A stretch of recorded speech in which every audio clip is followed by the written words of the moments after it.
So good days mga katapas, welcome back sa ating channel. For today's video mga katapas, ipapakita ko po sa inyo yung mga lumang bahay. Yan. Kung meron po kayong mga katapas na lumang bahay na ganito noong unang panahon, ay mayaman na po kayo mga katapas. Ayan o, sa tiempo po ng mga Kastila, pag may bahay ka na ganyan, mayaman ka niya. So gaya pa nito mga katapas, yan. Pag may bahay ka na ganyan mga katapas noong unang panahon, ay mayaman ka na talaga pag meron ka ganyang bahay, di ba?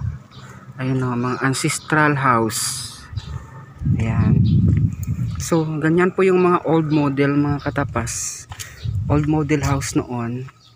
Yan o, pag meron ka ganyang bahay sa tiempo ng mga Kastila, so mayaman ka na talaga mga katapas, di ba? Maganda siya mga katapas. Yan o, mga old model house. Yan o, siguro yung bahay na yan ay mga 100 years. At ito din po mga 100 years na rin siguro, kasi yung structures ng bahay, yung kahoy na kahoy talaga, tapos bakal yung ginagamit. So ayan, lumang luma talaga. Ayan o, so madami pa dito mga katapas na mga bahay na luma talaga. So I will show you mga katapas, ang daming bahay dito na maluma. So yan o, old model house.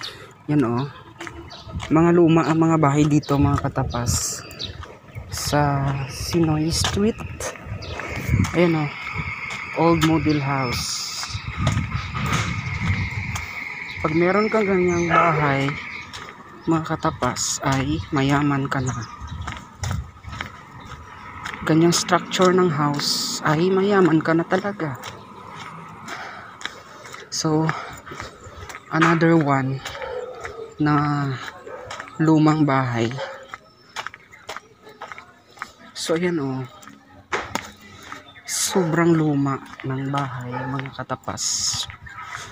Ayan o, siguro mga 100 years na yan. So located po ito na lugar na ito sa Sinoy Street, Dingli, Iloilo. Yan o, siguro mga katapas meron na yung mga 100 years. Tapos doon po sa likod meron pa doong mga lumang bahay.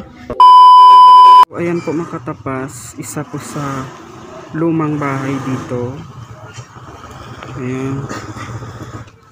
Pwede ka pa mangkot tay, mga irada-pirada ya ka years ang balay, mga parehas ka doon. Ang di pantode, Sinoy di Vera. Okay, I mean bala ang mga house, bala nga mga ancestral, mga pira ka years. Ang pingabalay doon. Oo.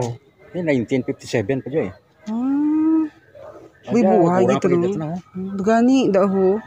Kag asta tuya mga balay bala mga ancestral. Oo. Halin tuya sa may piyak pag diyan.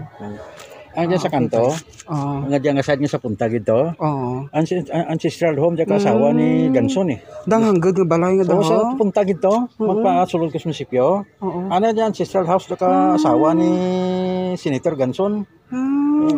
Nang luling. Oo, nami bala nga balay. Naring buhay daw. Oo, buhay na. Ay pa mga guys, matagal na po na bahay yan. Ayan o. Oo, hindi na nga pa. Sige. Diba gani, kahit kung ang dayan, gani ko ang dayan lang ng lugar dyan. So ayan po mga katapas, yung mga bahay pala dito is almost 100 years na daw. Yan matanda na yan 100 years. Ito diyon 1906 pa daw. So yan po lamang mga katapas yung mga bahay dito no.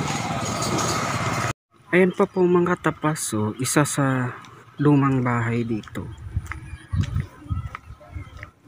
At ayan isa din sa lumang bahay. Yan dami talaga dito mga katapas sa Sinoy Street. Ayan ang daming lumang bahay.